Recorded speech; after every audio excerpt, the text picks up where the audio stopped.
Hey guys, and welcome back to Deku Tarot and to your weekly tarot reading for May 25th through the 31st of 2020. So we're back, and do be sure to check out your June 2020 readings. Those are going up as quickly as I possibly can do them. And happy birthday to all of my Geminis. It is now officially Gemini season. So stick around at the end, guys. I have some announcements like why I can't get into Instagram and why I haven't done my weeklies last week and why I wasn't able to do the May monthlies. So stick around at the end for those announcements. But let's get right into the astrology here. So a lot has happened astrologically, right? We can all feel that, right? Because of last week.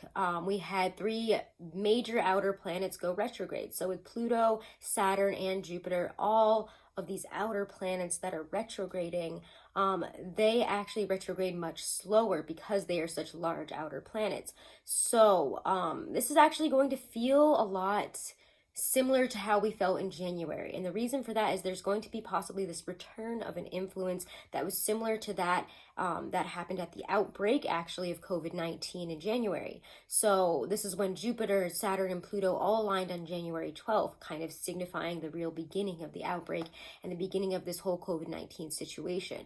So I'll be interested to see at what this kind of energy brings up, especially, beginning this week and moving forward. We're just gonna have to keep an eye on it to make sure, we're not going into some type of second wave of it or something else.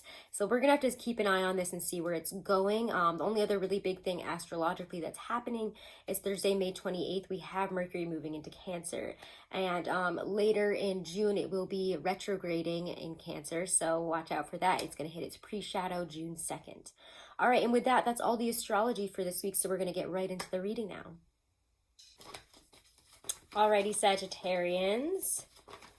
Sagittarius, Sun, Moon, Rising, and Venus. We're using the Hobbit Tarot here. And we're going to look at your week ahead, okay? So, we already have some cards out. Sorry, getting hair off my face there. And then we are going to see how this week plays out for you.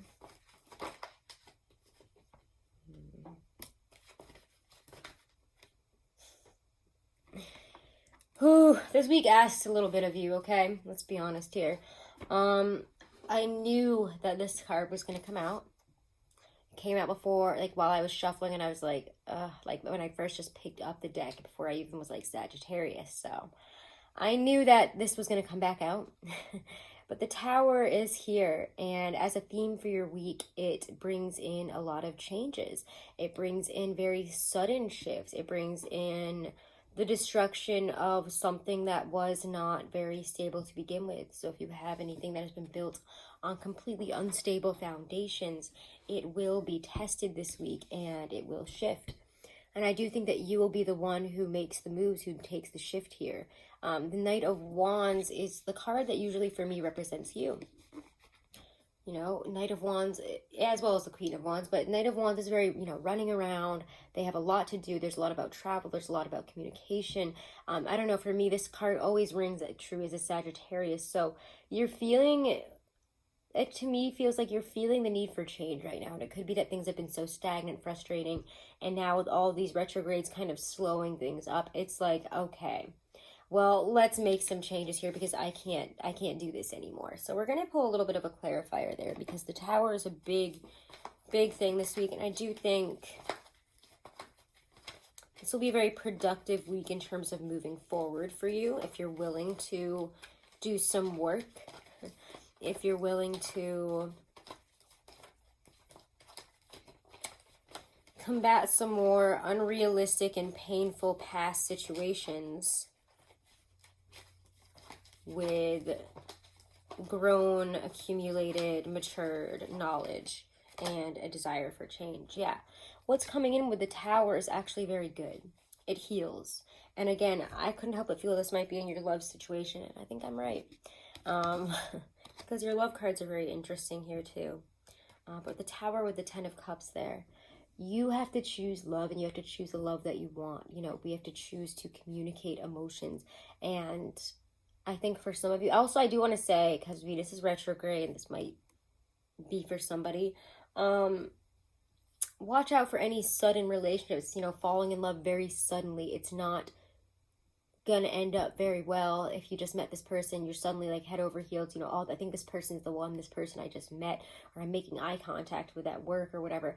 Be very careful of that kind of energy. It's not real. It is Venus in retrograde in Gemini, and you're reading things, seeing things not the way that you normally would. So take a more grounded approach to it. However, with the Tower and the Ten of Cups, for those that are in relationships, have been in situations, you know, where we're almost at a relationship, or, you know, we're married, etc., what comes in is a lot of love, but it does ask you to talk about the elephant in the room, the Three of Swords, and how we can work past that. Because the Nine of Cups and the Knight of Cups, for me, this feels like, wow, wish is coming true. This is my dream person. This is my dream situation. Oh my God, like I'm being swept off my feet again. We're really connecting. We're really feeling all this emotional lovey-doveyness and connectedness. And there's a lot of fulfillment here. There's a lot of enjoyment. There's also, again, that more Piscean vibe of, you know, dreamer kind of energy of, you know, the magical lover, the Prince Charming on the horse there, saying this, saying that, you know, coming in with a set of poems to read you, that kind of energy. But with the Three of Swords and King of Cups, it says we need to work beyond the more like dreamy emotional stuff here, and to really get to a deeper connection, to really solidify this relationship, we have to work past all this, you know, dreamy weird stuff that the retrograde brings in. And it says the retrograde also brings in issues and problems that we need to work on. It brings in areas in our relationship where maybe we've hurt each other, where we hold hurt from past relationships that we need to work on because they're affecting where we're at now. But it has you confronting the Three of Swords and growing more emotionally because of it. Whether you're with and if you're with a water sign, it feels like where they're stepping up, you're stepping up, the whole situation, in my opinion, especially emotionally, the emotional depth and connection and understanding and respect for each other has really stepped up. But you do have to talk about the elephant in the room. We do have to talk about the Three of Swords, how we hurt each other.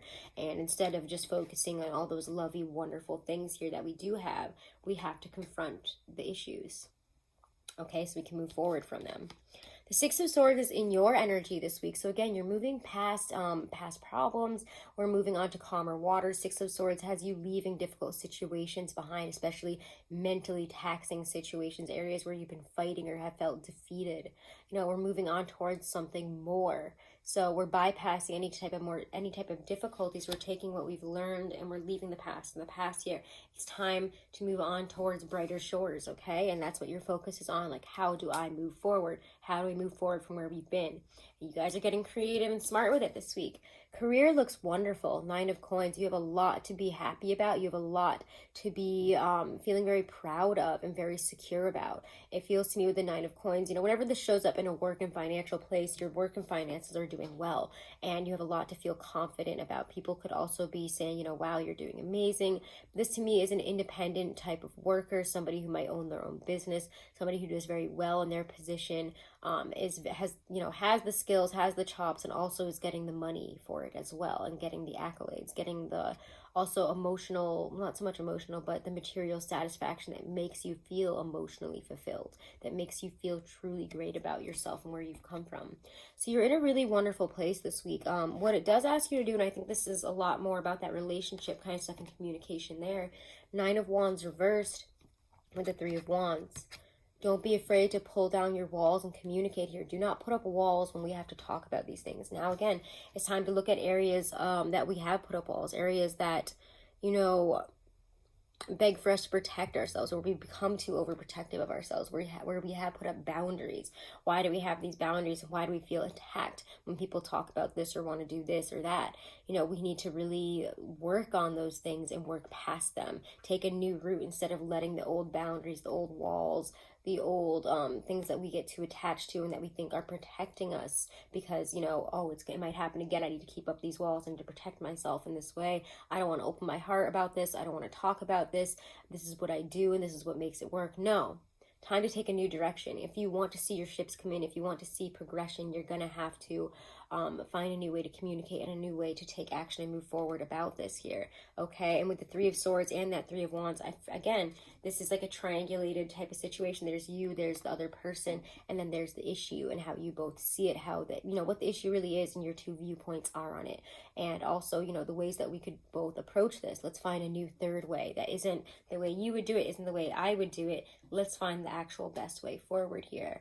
that doesn't, and again, let's put our boundaries down. Let's put the walls down and stop being so defensive. All right, let's pull some oracles.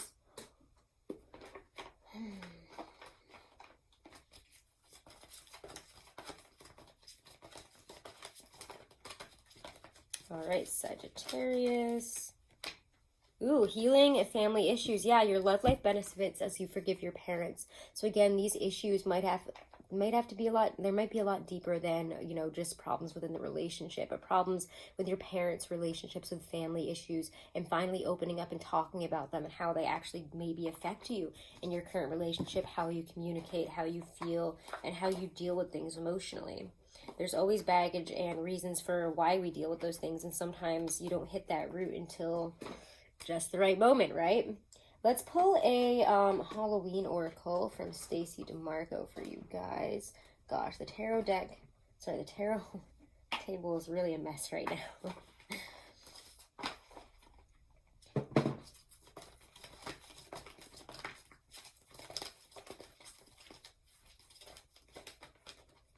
Ooh, okay.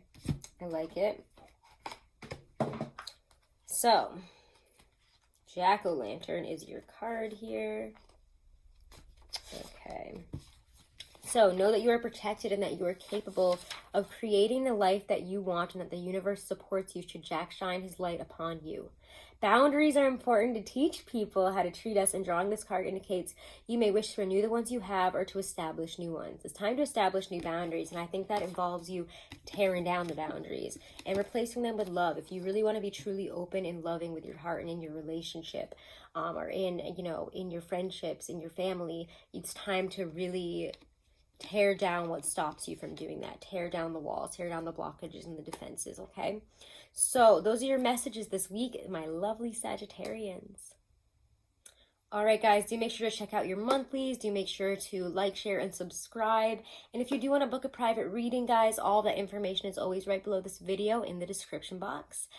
Do check out Truly Divine for some really amazing astrology and numerology chart analysis.